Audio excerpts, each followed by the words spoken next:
잠언 24장 11절 12절 말씀을 같이 보겠습니다. 우리 한 목소리로 읽겠습니다. 너는 사망으로 끌려가는 자를 건져주며 살육을 당하게 된 자를 구원하지 아니하려고 하지 말라. 내가 말하기를 나는 그것을 알지 못하였노라 할지라도 마음을 저울질하시는 이가 어찌 통찰하지 못하시겠으며 내 영혼을 지키시는 이가 어찌 알지 못하시겠느냐. 그가 각 사람의 행위대로 보응하시리라. 아멘. 이 말씀도 특히 12절 말씀도 이거 조금 우리가 아는 하나님의 성품하고 조금 달라 보일 수 있겠다 싶은 그런 구절이기도 합니다. 11절 12절 일단은 있는 그대로 읽으시면 되는데요. 우리가 분명히 알았지만 모르고 싶었던 것들, 들었지만 잊고 싶었던 부담되는 일들, 큰 어려움을 당한 사람들을 모른 척하지 말라는 거예요. 우리는 하나님께 하나님 저는 몰랐어요. 저는 뭐 그런 줄 몰랐죠. 라고 해도 마음을 저울질하시는 하나님께서는 그것이 사실인지 거짓인지 다 아신다는 거예요. 11절은 영어로 이렇게 시작을 합니다. Rescue 이렇게 나와요. Rescue those being led away to death 이렇게 나오는데 Rescue 좀 들어본 말들인데 구조해라, 빨리 도와줘라, 빨리 건져줘라 하고 명령하시는 거예요. 그런데 하나님의 성품하고 조금 다른 것처럼 느껴지는 부분이 있는데 죄송합니다. 사모님 이 앞에 이거 히터 좀 꺼주세요. 오늘 날이 좀 푹하네 많이. 보험까지 하실 일인가? 제가 어제 이 말씀을 이제 항상 하루 전에 준비하니까 보험까지 하실 일인가? 사망으로 끌려가는 자를 못 건져줬어. 살육을 당하게 된 자를 못 구원했어. 뭐냐면 선을 베푸는 거잖아요. 내가 선을 베풀어야 되는데 안 베풀었어. 자, 뭐 모르는 것도 아니야. 알았어. 알고 안 베풀었어. 근데 내가 악을 행하고 나쁘게 뭘 죄를 진 게 아니고 선을 안 베풀었는데 보응까지 할 일인가? 그가 각 사람의 행위대로 보응하시리라 이렇게 말했는데 순간적으로는 이게 보응할 일까지는 아닌데 좀 지나치신 거 아닌가 하나님이? 라고 생각이 됐는데 잠언 전체의 말씀과 그리고 예수님께서 하신 말씀들의 그런 연장선에서 물론 예수님 말씀은 뒤에 나오는 것이지만 우리가 그 예수님께서 하신 말씀들을 알았을 때 이게 맞겠구나 이걸 알겠어요. 뭐냐면 지금 우리가 살육당한 자를 구조하지 않고 도와주지 않은 것 때문에 보응하시는 게 아니에요. 보니까 지금 우리가 도와주냐 안 도와주냐의 영역에서 지금 보응하시는 게 아니었고 하나님께서 지금 보응하시는 영역이라면 그건 뭐예요? 하나님께서 뭐에 보응을 하시냐면 죄에 대해서 보응을 하시죠. 그러면 지금 거기에 죄가 있다라는 건데 그러면 우리가 죄가 무엇인가라는 것에 대해서 제가 예전에 한참 좀 이렇게 이 부분에 대해서 잠언을 읽으려면 이 부분을 좀 먼저 알고 들어가야 됩니다 하면서 한참 설명했던 부분이 있는데 당연히 기억이 안 나실 거예요. 그게 뭐냐면 죄가 무엇이냐라고 했을 때 우리가 도둑질하고 살인하고 뭘 하고 이게 죄가 아니라고 했어요. 죄는 disconnected condition, 하나님하고 끊어져 있는 상태를 죄의 상태라고 부른다고 했어요. 지금 우리는 빛으로서 이렇게 연결이 돼 있는 상태면은 그 상태가 의의 상태다. 죄라는 것은 우리가 지옥 가는 이유는 도둑질해서 거짓말해서 해서 그래서 지옥 가는 것이 아니라 하나님하고 분리되어 있기 때문에 끊어져 있기 때문에 죄의 상태에 있기 때문에 그래서 우리가 그 열매로서 우리가 도둑질도 하고 살인도 하고 모도 하고 시기하고 질투하고 미워하고 근심하고 걱정하고 염려하고 이런 것들은 열매예요.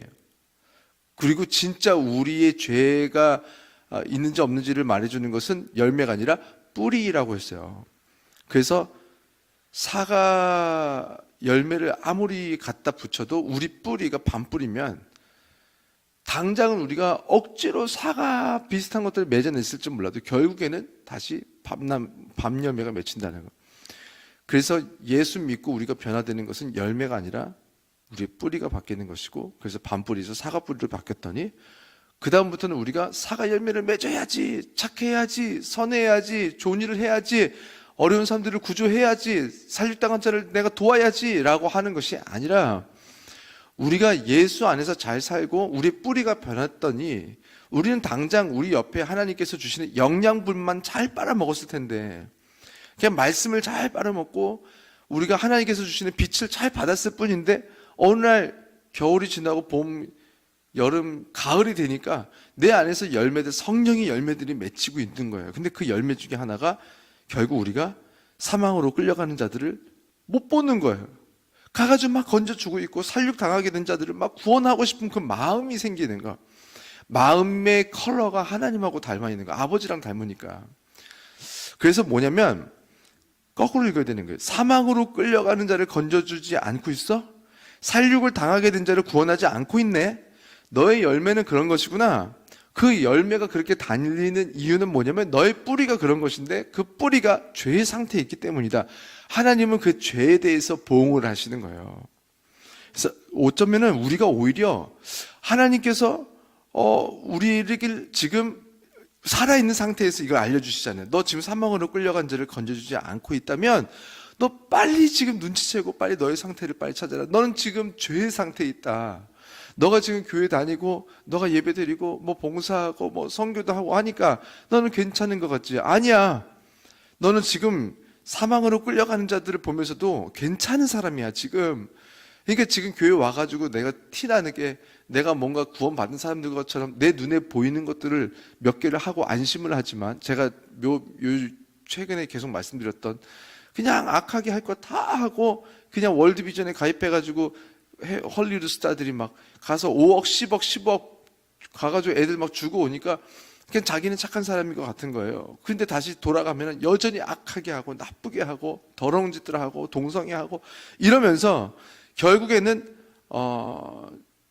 지옥 가는 그런 인생이 되는 것이 하나님이 보실 때 안타까우신 거예요. 그래서 지금 빨리 너는 상태가 이런 상황이니까 마음을 저울질하시는 이 12절에 나오는 나는 마음을 저울질한다 계속 나오잖아요. 그래서 weigh the heart라고 했으니까 마음을 무게를 달아보실 때에 네가 지금 죄의 상태가 있기 때문에 나는 보응한다. 그래서 우리는 우리의 마음의 상태가 어떤지를 알기 위한 열매로서 우리가 지금 살육당하고 어려움당하고 구원받지 못한 사람들을 볼 때에 어떤 마음인가? 내버려 둬도 괜찮은 사람들인가? 선교는요, 선교하면 좋아서 하는 게 아니에요. 선교하지 않으면 못 살겠어서 하는 거지. 그냥 하면 좋아서, 하면 도움이 될까봐, 하면 혹시 뭐 좀, 뭐 기분도 좋고, 좋은 사람이 된 것 같고, 그럴까봐. 그렇게 하는 것이 아닙니다. 우리는 우리 마음에서부터 이미 시작된 선교들이 결국 우리가 헌금으로 이어지고, 그리고 나가서 먹이고, 나눠주고, 옷을 입히고, 그 일들까지 이어지는 것이지, 우리는 반드시 우리 마음이 지금 어떤 상태인지를 먼저 물어보고 보응하시는 그런 죄의 상태에 있는지, 아니면 지금 아버지의 빛을 담고 마음을 닮아서 빛의 일이 막 하고 싶어서 못 살겠는지, 점점 우리들의 마음이 그렇게 가야 됩니다. 그래서 우리가 하나님께서 보응하실 것을 찾으시는 것이 아니라 어떻게 하면 보상하고 싶은지, 하나님은요 막 상을 주고 싶어서요. 너희들은 내가 있는 것과 내가 상 주는 이심을 믿어야 할지니라 이렇게 나왔거든요. 아버지가 막 뭐 이렇게 상 주고 싶어 하세요. 그거 뭐 어떻게 말릴 거예요? 뭐 성경이 그렇게 나와 있어요. 나는 상 주는 이심을 믿어야 된다. 됐어요, 하나님. 제가 상 바라고 이런 거 한 게 아닙니다 하는 것도 교만한 거예요. 그러니까 아버지가 주신다고 하면은 잘 받아야 또 행복해 하세요. 그래서 막 너무 좋아, 최고, 그걸 잘 누리면 돼요. 그래서 하나님께서 물질 주시면 그걸 가지고 막 뭐 또 쓰면은 뭔가 죄 짓는 느낌 같고 너무 그래도 안 돼요. 그래서 가끔 예수 믿는 분들 중에서 레디컬한 거는 필요한데 잘못된 레디컬을 하는 분들이 어떻게 하냐면은 하나님께서 복을 주셔서 물질을 주시는데 그걸 가지고 여행을 갔어요. 그걸 가지고 여행을 가면 어떻게 하냐? 하나님께 헌금 드려야지. 이 세상에 굶어 죽는 애들이 얼마나 많은 줄 알아? 너는 그게 하나님 마음이 아니야. 근데요, 하나님께서, 아빠가요, 내 아들에게 상을 주고 싶어서 이 아이에게 이렇게 뭘 줬어요. 그러면 그래, 이거를 가난한 아이들에게 나눠줄 수도 있어. 근데 나는 이 아이가 좋아하는 게 이거라는 걸 알아서 나는 이거를 줘서 이 아이가 행복하고 웃고 막 좋아하는 걸 알고 싶어서 이거를 줬는데 이거를 하나도 안 써도 사실은 마음이 안 좋아요. 그러니까 아버지가 상을 주고 싶어서 준 것들은요, 좀 그거를 누릴 줄을 알아야 돼요. 저는 여행이 좀 필요하다는 생각을 늘 해요. 하나님께서 저는 그 에덴 동산을 창조하실 때 어떤 마음이었을까라는 것을 좀 떠올려 봤어요. 막 계곡을 이렇게나 멋있게 만들어. 산을 막 이렇게까지 막 멋있게 만들 일인가? 요즘에 그러니까 이제 유튜브도 뭐 하게 되고 인스타도 하게 되면서 이렇게 막 짧지만 정말 하나님께서 만드신 이런 아름다우고 위대하고 너무 정말 야 이럴 수 있나 싶은 그런 자연들을 이렇게 잘 담은 것들이 많이 영상이 많잖아요. 그걸 보면서 그런 생각을 했어요. 굳이 이렇게까지 안 만들어도 우리는 잘 살 텐데 굳이 이렇게까지 예쁘게 만들 일인가? 저는 그래도 좀 예쁜 걸 좋아하는 편인 것 같아요. 이렇게 뭐 꽃이나 저는 이렇게 비가 오는 날도 너무 좋아요. 개인적으로. 저는 어려서부터 그랬어요. 어려서부터 남자들이 좀 그렇지 않은 것 같은데 비가 오면 너무 예쁜 거예요. 그래서 이게 참 아름답다. 근데 꽃을 저는 이렇게 꽃도 이렇게 좀 좋아하는데 꽃이 너무 예쁜 거예요. 근데 그냥 예쁜 게 아니라 신기할 정도로 예뻐. 꽃 안에 꽃술 같은데 그게 꽃인 게 있어요. 이거 나만 아나? 꽃 안에 그냥 꽃이 있어. 이건 꽃술 아니야. 그 진짜 꽃이야. 누가 봐도 꽃이야. 꽃 안에 조그마한 꽃이 막 20개씩 있고, 근데 그 안에 자세히 보면 또 꽃 같은 게 있는, 진짜, 저렇게까지, 제가 사실 그 꽃을 처음 안 게 지금 한 1년이 안 됐는데, 이거를 인공으로 만든 건가 싶을 정도로 이상해요. 너무 예쁜 거예요, 너무. 근데 그 꽃을 만들었을 때 하나님이 자기 보려고 만들었을까? 본인 안에 훨씬 더 큰 그런 아름다움이 있었을 텐데 굳이 이렇게 만져지고 이것들이 막 자라는 과정을 통해서 또 막 아름답고 이런 것들을 우리한테 보여주고 싶은 거거든요. 하나님의 형상은 처음에 창세기 1장에 나오는 우리가 우리의 형상대로 우리의 모양대로 다시 말해서 복수로 나와요. 이 세 분이 한 분이지만 한 분이 이 세 분인 거죠. 하나님, 예수님, 성령님이. 그래서 이분들이 있지만 우리를 창조하시면서 사람에게만 하나님의 형상을 주시면서 신의 형상을 우리 안에 주셨고, 그래서 우리에게 보여주고 공유하고 싶은 거예요. 이 아름다움을. 그래서 이것을 보면서 우리가 막 아름다움을 느꼈으면 좋겠는 거죠. 그걸 보면서 행복했으면 좋겠고, 또 메시지이기도 하고, 그래서 좀 보고 자연을 알고 그 안에서 하나님께서 뭐라고 말씀하시는 구름을 좀 보고 구름이 저렇게까지 아름다울 건가? 정말 신기하지 않나 싶어요. 그러니까 하나님은 우리가 이제 아트라는 말로 이렇게 붙였지만 진짜 예술적인 분 같아요. 그러니까 우리가 아는 그런 예술적인 사람들의 성향들이 하나님께 있는 것 같아요. 그래서 우리가 좀 예술을 좋아할 필요도 있지 않겠나라는 생각을 해요. 행복해 보이면서도 슬픈 그런 느낌? 그것이 무엇인지에 대해서 성경에 하나님 마음이 그렇더라고요. 너무 행복하고 너무 고마우면서도 그러면서도 너무 마음이 아프고 자녀들을 볼 때 참 행복한데 마음이 아프고 미안하고 이런 복합적인 감정들이 어떻게 하나 둘 셋 다 같이 느껴지냐고요. 이게 그렇잖아요. 우리가 이게 지금 하나님의 형상을 가진 자들이 느끼는 그런 하나님의 신적인 어떤 그런 감정들이거든요. 그러면서 이런 모든 감정들 속에서 하나님을 상상해내게 하시는데, 이런 좀 자연을 보면서 아버지를 상상할 수가 있잖아요. 우리 아버지는 어떤 분인가 보다. 어렸을 때 가족하고 끊어진 분들이 자기가 어렸을 때 살던 집에 가서 엄마가 뭐 해놨던 글씨체를 보면서도 엄마의 성품을 상상해내기도 하고 어떠셨나 보다. 이 자연을 보면서 사실은 하나님 아버지의 성품을 상상해낼 수 있거든요, 우리는.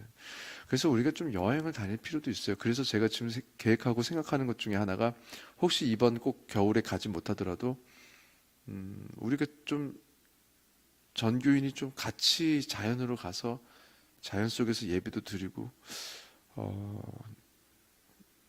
지금은 우리가 전체를 할 수가 없겠지만 언젠가는 정말 자연 안에 있는 어떤 그런 통나무집 같은 데들 우리가 통째로 다 빌려서 동을 우리 성도님들이 다 들어가서 거기서 같이 막 맛있는 것도 해 먹고 자연을 보고 아침에 어찌됐든 인터넷만 되면 유튜브로 예배 내보내면서 주일 오전 예배 드릴 수 있으니까 그래서 가급적 할 수만 있으면 좀 2월 안에 했으면 좋겠다 싶은 마음으로 지금 장소를 알아보고도 있는데 좀 비싸요. 그래서 성수기 그래서 토요일 일요일 이렇게 갈 거면 사실 앞으로 꼭 겨울 아니어도 언제든지 갈 수 있지 않나. 그리고 어쩌면 꽃이 피고 막 했을 때 그때쯤에 방학 끝나고 아이들 뭐 이렇게 해서 좀 비성수기 때 토요일 일요일 이렇게 해서 1박 2일로 가서 거기서 예배 드리면서 유튜브로 예배 내보내면 뭐 지금은 우리가 할 수 있지 않나. 이거 한 40명까지는 할 수 있지 않을까.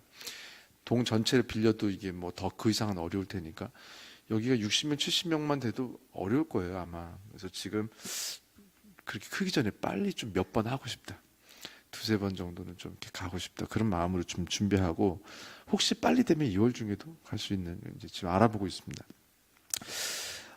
하나님께서 어떤 성품을 가지고 계신지에 대해서 우리가 자꾸 성경을 통해서 찾아내고 자연을 통해서 찾아내서 마음을 저울질하시는 아버지 성품들을 이제 우리가 담게 될 거고 그렇게 하면서 우리가 사람들의 마음을 자꾸 살피려고 할 거예요. 이제까지는 우리가 돈이 많은지 얼굴이 잘생기고 예쁜지 집안이 뭐가 좋은지 뭐 건강한지 뭐 이런 거 눈에 보이는 거 보면서 사람들을 평가했는데 이제는 하나님 아버지를 닮아가는 사람들은 이제 점점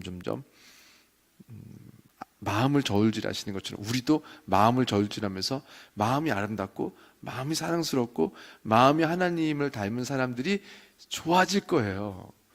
그러니까 우리가 지금 좋게 느껴지는 사람들, 매력 있어 라고 느끼는 사람들은 누구인지 잘 봐야 됩니다. 왜냐하면 우리가 찾는 그 사람들을 찾기 위한 게 아니라 내가 지금 어떤 상태인지를 볼 수 있기 때문에 그래요. 나는 지금 겉에 껍데기가 매력적인 사람들에게서 매력을 느끼는가 아니면 마음이 아름다운 사람들에게서 매력을 느끼는가 그것을 보면서 우리가 하나님을 닮아가면 닮아갈수록 이제 이런 보응을 하시는 어떤 상대로서 우리를 바라보지 않도록 이게 사실 너무 슬픈 일이에요. 하나님께서 지금 우리를 어떻게 사랑해 줄까 어떻게 보상해 줄까 어떻게 더 좋은 걸 줄까 이런 눈으로 우리를 보시는 상대로 우리가 살아가야 되는데 내가 너에게 보응할 것이다. 그게 너무 슬픈 일이죠. 이미 내가 너에게 보응할 거야. 내가 너에게 원수 갚을 거야. 이런 눈으로 아버지가 아들을 쳐다본다. 아들이 아니라는 말인 거죠. 내가 아들이 아니니까 그렇게 하시는 거죠. 그래서 오히려 이 말씀은 도와줘, 구주해줘 라기보다는 오히려 너희가 내 안에 있는지 없는지를 살피도록 말씀하시는 구절이 아닌가 싶습니다. 그래서 우리가 그 마음을 좀 살피고 아버지 마음을 좀 빨리 닮아가는 우리들이 됐으면 좋겠다. 그런 마음이 많이 드는 말씀들인 것 같아요. 자, 13절 14절 우리 한 목소리로 읽겠습니다. 시작. 내 아들아 꿀을 먹어라 이것이 좋으니라. 송이꿀을 먹어라 이것이 내 입에 다니라.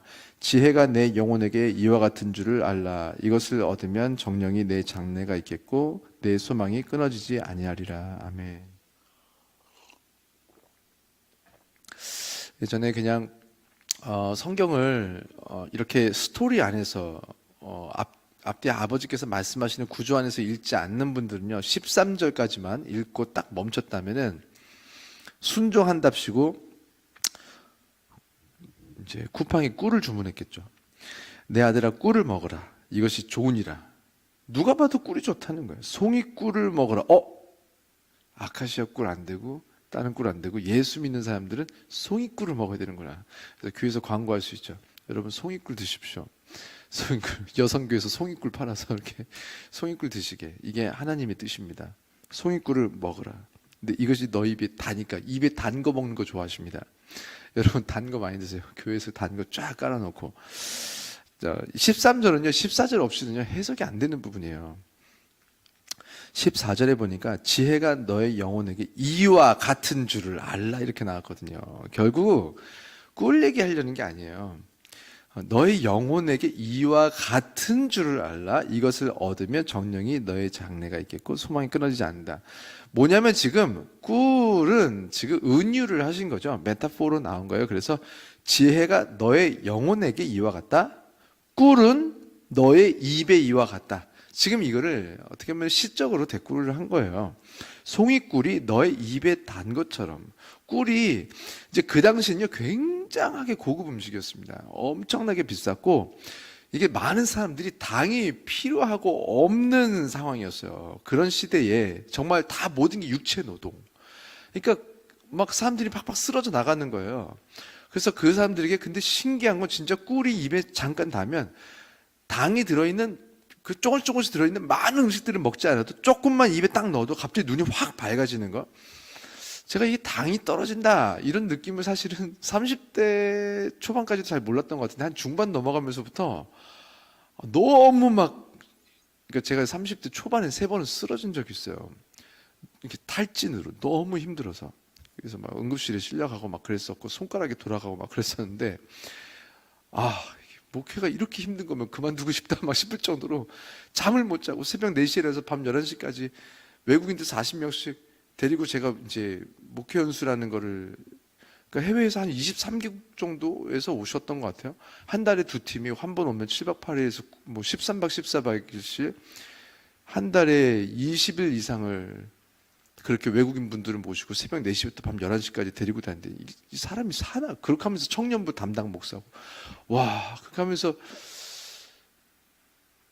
저는 이렇게 막 그런 사탕이나 이런 거 안 좋아해요. 너무 단 거. 근데 힘드니까 이걸 찾게 되더라고요. 이게 입에 먹으면 금방 또 눈이 이렇게 탁 밝아지는 게 뭔지 알겠어. 눈에 힘이 생기고. 그러니까 정말 하나님께서 꿀이 정말 그렇게 그 당시 이렇게 쓰였고 사람들에게 굉장히 어떤 능력이 있는 거였습니다. 그리고 그 당시에 고대 근동에서 시인들이 먹는 음식이라고 여겨졌던 것이 뭐냐면 젖과 꿀이었어요. 그래서 가나안 땅을 묘사할 때도 그곳에 젖과 꿀만 나오겠습니까? 근데 신이 있는 장소로서 사실 젖과 꿀이 흐르는 땅, 신이 있는 땅, 너희들이 거기 가면 신을 만날 수 있는, 그러니까 진짜 하나님께서 인도하시지만 하나님께서 복을 주시는 땅의 의미는 그 당시 모든 사람들이 신이 없는 땅이 있고 신이 함께하는 땅, 신이 인도하시는 땅, 그 땅으로 가야지 복을 받는 거예요. 그래서 젖과 꿀이 그런 의미에서 사실 쓰인 건데 내 아들아 꿀을 먹어라. 그 정도로 능력이 있는 어떤 음식으로서 이렇게 여겨졌었습니다. 근데 이거를 너무 이렇게 그런 문자적으로 지금 꿀, 송이꿀이 좋구나. 그러니까 굉장히 이렇게 달고 힘이 나게 하고 에너지가 나게 하고 지치고 힘든 인생들, 포기하고 그만두고 싶은 인생들, 인생의 환란이 너무 강하고 고난과 시련이 있는 그 인생들, 다 그만두고 싶은데 순간 힘이 부스트를 확 나게 하고 있는 것들 중에 뭐가 있냐면은 육체로는 송이꿀인데 그것이 바로 지혜라는 거예요. 너희가 힘들고 어렵고 고통스럽고 다 포기하고 싶을 때 꿀과 같은 그 중에서 최고급 송이꿀과 같은 것이 있는데 그것이 바로 지혜다. 지혜가 너의 영혼에 한 방울이 똑 떨어지면은 너의 영혼이 힘이 확 나서 다시 살아날 힘을 얻는다.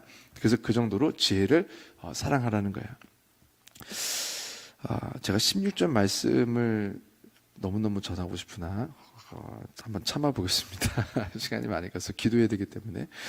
그래서 우리가 하나님께서 주시는 지혜를 사실은요 잠언을 읽으면서 결국에는 이렇게 스킬들을 배우려고 하는 마음으로 잠언을 읽으려는 사람들이 많아요. 특히 젊은 청년들에게는 최고의 어떤 신앙인들에게 있는 자기 개발서라고 생각하는 분들이 꽤 많습니다. 뭐 아주 틀린 말은 아니에요. 그러나 자기 개발서라는 말 안에 숨어 있는 우리들이 익숙한 자기 개발서들을 읽는 방법론을 여기다 적용을 해요. 그래서 기술들을 익히는 대로 이거 3번 5, 7, 9 이거 하면은 돼. 그럼 인생이 돼. 뭐 이런 식으로 성경을 읽는 분들이 많은 걸 제가 압니다. 청년들만 18년을 목회하니까. 그런데 그게 아니라 결국 잠언 전체를 읽으면서 결국엔 이거 하나 가져가는 거예요. 지혜예요, 지혜. 결국은 하나님께서 지혜를 주시면 그때부터 하나님 말씀이 듣는 마음이 생겨서 그때부터 나에게 필요한, 이거 한 번 읽어서 되는 것도 아니에요. 매 순간에, 모든 순간에, 우리가 직장 가서도 친구들을 만나면서도 그 안에서 하나님께서 그들을 통해서 말씀하시는 상황들이 생겨야 되거든요. 말씀하고 계시니까. 지나가다 구름을 보면서도 하나님의 말씀을 빨리 깨닫고, 해와 달을 보면서도, 꽃을 보면서도, 벌들이 날아다니고 나비가 날아다니는 모습을 통해서도 하나님이 알아지고 깨달아지고 하나님이 느껴지고 만져져야 되는데, 그것은요, 이게 잠언을 이렇게 막 그 분석해가지고 이렇게 뭐 책으로 만들어서 되는 것이 아니라 지혜가 우리 안에 들어오면 모든 순간이 말씀이 되는 거예요. 잠언은 여기 성경에 써 있는 게 아니에요, 사실. 우리의 모든 숨 속에 다 들어 있습니다. 우리가 걷고 뛰고 자고 눕고 일어서고 앉는 모든 과정 속에 우리는 하나님의 지혜를 발견할 수 있는 그 놀라운, 아버지께서 이렇게 다 모든 것에 묻혀 놓으셨단 말이에요. 아버지 지혜를. 그 지혜를 발견해낼 수 있는 그 눈을 가지고 마음을 배우는 것들, 마음을 배워야 돼. 아버지의 마음을. 그러면 사실은 모든 삶 속에서, 지하철 안에서도 우리는 새로운 잠언이 읽히는 것입니다. 그래서 그 아버지께서 주시는 그 잠언을 발견하고 찾아내는 그 아버지의 지혜가 오늘 우리에게 풍성하게 임해서 오늘도 행복하게 아버지 말씀을 따라 살며, 우리가 아버지의 마음을 따라 항상 기쁘고 범사에 감사하며 오늘 하루도 즐겁게 행복하게 아버지의 마음을 누리며 살아가는 여러분과 제가 되기를 주의 이름으로 축원합니다. 기도하겠습니다.